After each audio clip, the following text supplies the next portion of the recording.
Hello guys, depth queen स्वागत करती है अपने डार्क डेप्थ वर्ल्ड में। और आज मैं आप लोगों के लिए लेकर आई हूँ एक और ख़जाना। जी हाँ, 90s का ही ख़जाना मैं लेकर आई हूँ।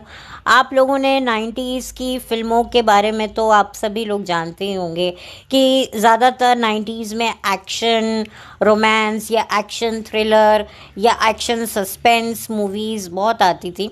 लेकिन एक ऐसी फ़िल्म मैं आपको बताऊंगी, ऐसी फिल्म के बारे में मैं बताऊंगी आपको जिसमें सिर्फ एक्शन ही नहीं था, सिर्फ रोमांस ही नहीं था, साथ ही साथ में कॉमेडी भी थी, थ्रिल भी था, सस्पेंस भी था। जी हाँ, मैं बात कर रही हूँ सुरक्षा मूवी की, जिसके प्रोड्यूसर डायरेक्टर थे राजू मारवानी। और इस फिल्म का संगीत दिया था अन्नू मलिक ने। और इस फिल्म में थे सुनील शेट्टी, कादर खान, और साथ में शीबा, आदित्य पंचोली, सैफ अली खान और मोनिका बेदी। जी हाँ, मोनिका बेदी की ये पहली फिल्म थी। और इसी फिल्म के साथ जो है सबसे पहले मोनिका बेदी की खूबसूरती का हमें दीदार हुआ। और मोनिका बेदी ने भी इसी फिल्म से अपने करियर की शुरुआत की। वो बात अलग है कि मोनिका बेदी फिर घसटते घसटते जो है फिल्मों में आई ज़रूर, छोटे मोटे रोल्स उन्हें मिले ज़रूर, लेकिन कुछ खासी पहचान बनी नहीं। लेकिन उनकी निजी जीवन में उन्होंने जो भी उनके पर्सनल इश्यूज थे, उससे उन्होंने ज़्यादा जो है नाम बनाया है। लोग उन्हें एज अ एक्ट्रेस के तौर पर तो कम जानते हैं, पर एक एक गलत उसमें उसके लिए इनकी इन्वॉल्वमेंट को लोग ज़्यादा जानते हैं। यानी कि उनके एक ऐसे शख्स के साथ में संबंध थे जो समाज की नज़रों में जिन्हें गुनहगार माना जाता है और कानून की नज़रों में तो बहुत ही गुनहगार समझा जाता है। तो आप लोग समझदार हैं कि मैं कहाँ बात कर रही हूँ। तो मोनिका बेदी के काफ़ी साल मुझे लगता है बर्बाद हुए इसी चक्कर में।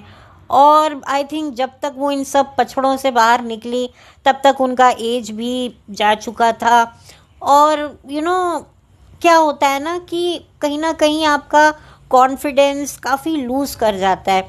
आप इतना कुछ अपने आसपास देखते हो, देखिए वो सच है झूठ है वो एक अलग बात है, लेकिन इंसान की पर्सनालिटी में भी असर आता है।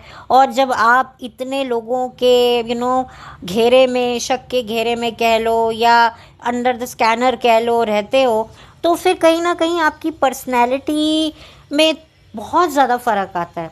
और उसके बावजूद भी मोनिका बेदी ने कोशिश तो बहुत करी अपने आप को रियलिटी शोज़ में। बिग बॉस सीज़न 2 में भी रहीं, फिर उसके बाद उन्होंने कोई और रियलिटी शो भी किए, झलक दिखलाजा भी किया, देसी गर्ल नाम का भी रियलिटी शो उन्होंने किया, लेकिन उनको कोई खासी वो नहीं मिली।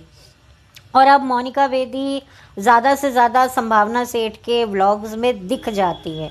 बाकी ऐसा मोनिका क्या कर रही हैं, कैसे रह रही हैं, वो अभी भी कोई बहुत ज़्यादा वो लाइमलाइट में नहीं रहती हैं।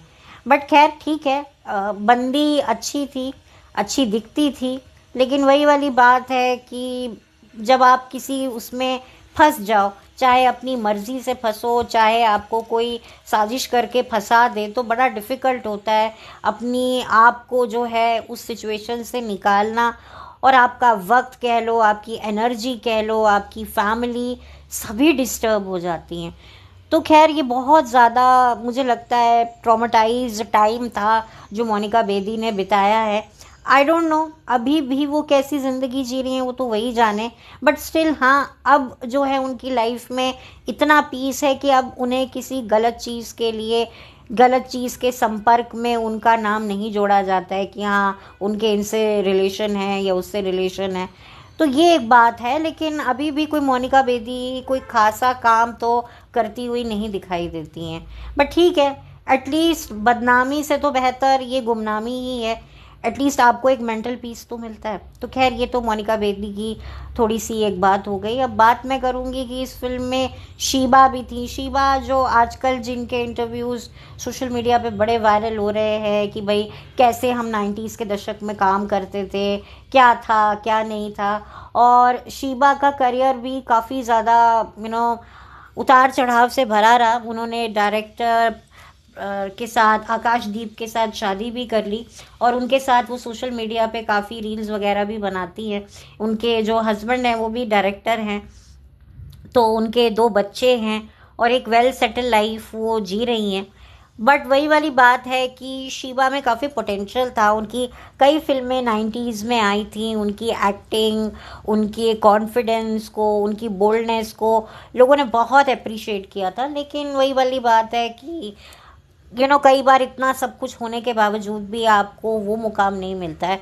तो शीबा भी उनमें से एक है।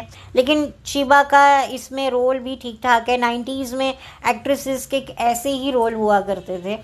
तो शीबा जो है एक अच्छी एक्ट्रेस हैं। बट वही वाली बात है, शीबा ने सीरियल्स में भी काफ़ी काम किया है। वो सीरियल्स में भी काम करती हैं, मैंने उन्हें देखा है। और मुझे लगता है कि वो ठीक ही है, मतलब कि थोड़ा बहुत उन्होंने अपने आप को नहीं, काफ़ी ज़्यादा उन्होंने अपने आप को ग्लैमर इंडस्ट्री से जोड़े रखा है। ऐसा नहीं है कि वो ग्लैमर इंडस्ट्री से बिल्कुल दूर हो गई शादी के बाद। ये उनकी एक अच्छी चीज़ थी। और सैफ अली ख़ान को तो आप जानते ही हैं। सैफ अली ख़ान भी तब अपने करियर में स्ट्रगल ही कर रहे थे। और सैफ की जो पर्सनालिटी आज दिखती है वो 90s में बड़ी डिफरेंट दिखती थी, बड़ी फ़नी दिखती थी। बट स्टिल उनकी जो केमिस्ट्री है वो सबसे ज़्यादा जमी अक्षय कुमार के साथ, जब उन्होंने अक्षय कुमार के साथ एक जोड़ी बनाई, मैं खिलाड़ी तू अनाड़ी। उसके बाद उनके पेयरिंग को काफ़ी पसंद किया गया और उन्होंने मिलके काफ़ी फिल्में साथ में की। और उनकी सन 2007 में भी फिल्म आई थी टशन, जिसमें वो साथ दिखे थे। बट वही वाली बात है कि फिल्म चली नहीं। और वो जो एक मैजिक होता है, वो जो एक चार्म होता है उस जोड़ी का, वो कहीं ना कहीं वक्त के साथ ख़त्म तो हो ही जाता है। और अब ऑडियंस है वो भी अब समझदार हो चुकी है, तो अब ऑडियंस भी मूव ऑन कर चुकी है। जब ऑडियंस मूव ऑन कर जाती है तो फिर कोई फ़ायदा नहीं होता है किसी भी चीज़ को रिपीट करने का, क्योंकि पहले ऑडियंस का टेस्ट अलग होता था 90s में, अब तो बिल्कुल ही बदल चुका है। और आदित्य पंचोली के बारे में तो मैं क्या बोलूं। आदित्य पंचोली तो कंट्रोवर्सी में उनका नाम ज़्यादा रहता है रादर देन उनके काम से लोग उनको कम जानते हैं, और उनकी कंट्रोवर्सी से उनको ज़्यादा जानते हैं। यही हाल उनके बेटे का भी रहा। दुर्भाग्यवश जो उनके सुपुत्र हैं सूरज पंचोली, वो तो बिल्कुल भी एक्टिंग में वो कमाल नहीं कर पाए। बस ये बात है कि उनका नाम बड़ी बड़ी चीज़ों के साथ, बड़े बड़े कांडों के साथ ज़रूर जुड़ा रहा। अब वो सच है या झूठ है उस पर हम क्या डिबेट करें। बट यस, वही वाली बात है कि बाप से भी ज़्यादा बेटा आगे निकला कंट्रोवर्सी में। मैं ये कह सकती हूँ कि जितनी बाप की कंट्रोवर्सी रही है आदित्य पंचोली की, उससे शायद 2% ज़्यादा मैं सूरज की मानूंगी। सूरज ने शायद इस कंट्रोवर्सी के मामले में अपने फादर को अच्छी टक्कर दी है। खैर, ये एक जोक की बात है और एक रियलिटी भी है कि अनफॉर्चुनेटली सूरज जो है वो एज एन एक्टर इतना लोग उनको नहीं जानते हैं, लेकिन कुछ बड़े हाई प्रोफाइल केसेस में उनका नाम ज़रूर आया है और लोग उनको इसी माध्यम से ज़्यादा जानते हैं, पहचानते हैं। अगर 2020 का एक हाई प्रोफाइल केस अगर आपको याद होगा तो आपको पता ही होगा कि मैं क्यों सूरज पंचोली के बारे में बात कर रही हूँ। तो खैर, यहाँ बात हो गई सूरज पंचोली की। और Sunil Shetty as usual 90s में काफ़ी ज़्यादा एक्शन हीरो के तौर पर सामने आ रहे थे। उनकी कई फिल्में बैक टू बैक आ रही थी और लोग उन्हें काफ़ी अप्रिशिएट कर रहे थे। लेकिन सन 2000 में जब उनकी हेरा फेरी आती है तब लोगों को उनका एक अलग ही रूप देखने को मिला। हालांकि इससे पहले उनकी एक और कॉमेडी फिल्म आई थी गोपी किशन करके, जिसमें उनका डबल रोल था, जिसमें आप लोगों की शिल्पा शिरोडकर, जिन्हें आप बिग बॉस में देख चुके हैं, वो भी थी और करिश्मा कपूर भी थी if I am not wrong. तो उसमें भी उन्होंने एक हल्की फुल्की कॉमेडी ज़रूर करी थी। तो इसी तरह से उस टाइम पर बहुत ही अलग तरीके का एक एटमॉस्फेयर होता था बॉलीवुड में। एक्शन स्टार हैं और धीरे धीरे जो हैं किस तरीके से वो काम कर रहे हैं, उनके स्टाइलिंग, चंद ही ऐसे एक्टर्स होते थे जो मतलब एक्शन को ही ज़्यादा प्रमोट करते थे, कुछ स्टार्स होते थे जो लव स्टोरीज़ में ही ज़्यादा कंसंट्रेट करते थे। तो पहले का सिनेमा अलग होता था कि भाई ये मेरी कैटेगरी है, मैं इसी के काम करूँगा, ये इसकी कैटेगरी है। बट अब हर कोई हर काम करता है। अब एक एक्टर जो है वो कॉमेडियन का भी रोल कर लेता है, विलन का भी रोल कर लेता है, मतलब हर तरीके का रोल कर लेता है। तो खैर इस फिल्म में जो कॉमेडियन थे वो हमारे और कोई नहीं, कादर खान साहब थे। और कादर खान साहब की एक अपनी एक जगह है बॉलीवुड में, जैसे महमूद साहब की है, या बहुत सारे ऐसे बीते दशक के मशहूर कॉमेडियंस जो हुआ करते थे। यहाँ पर कादर खान साहब राइटर भी रह चुके हैं, और एक्टिंग का तो उनका एक अलग ही जॉनर है, उनकी एक अलग ही राइटिंग स्किल्स थी जो हमने देखी हैं। जो उनके जो डायलॉग डिलीवरी है, जो वो डायलॉग्स लिखते थे, वो काफ़ी शानदार हुआ करते थे। और डेफिनेटली उनको उनकी जो कमी है वो बॉलीवुड में तो रहेगी और आज भी है, क्योंकि एक अच्छी राइटिंग की जब जब बात होती है, एक अच्छी जो कहते हैं ना कि एक राइटिंग जो एक कॉमेडी जो लिखनी चाहिए, उस वो शायद मुझे लगता है वो कादर खान साहब से बेहतर कोई था नहीं, जिन्होंने इतने कमाल कमाल के डायलॉग्स लिखे हैं। और इतना खुद का भी अगर आप उनका अभिनय देखें तो एज एन एक्टर भी वो बड़े ज़बरदस्त थे। तो कादर खान साहब है, और भी इसमें कई कलाकार हैं। तो ये काफ़ी एंटरटेनिंग टाइम पास मूवी है। आप इसे फैमिली के साथ बैठकर देख सकते हैं, इन्जॉय कर सकते हैं। मैंने तो इसे अपने बचपन में बड़ा इन्जॉय किया है। मैंने ये पिक्चर एक दो बार देखी थी और मुझे काफ़ी अच्छी लगी थी।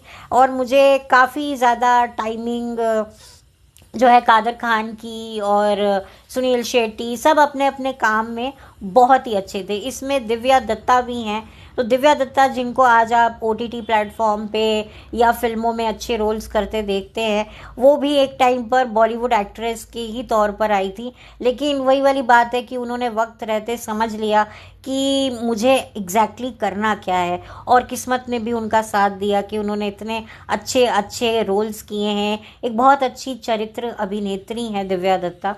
तो ये पूरी जो फिल्म है आप फैमिली के साथ बैठकर देखिए, इन्जॉय कीजिए। और उस वक्त जो लोगों की जो एक सोच होती थी, जब हम लोग सिनेमा घर जाते थे तो लोग लिटरली सीटियाँ मारते थे, ये करते थे, डांस होता था, ये होता था। तो बिल्कुल आपको वही वाली नॉस्टैल्जिया मोमेंट आपको दिखेगा इस फिल्म में। गाने भी ठीक ठाक हैं इस फिल्म में। और उस ज़माने में तो कहीं से भी आप क्रिंज वगैरह इस तरह के मतलब तो हमें पता ही नहीं होते थे।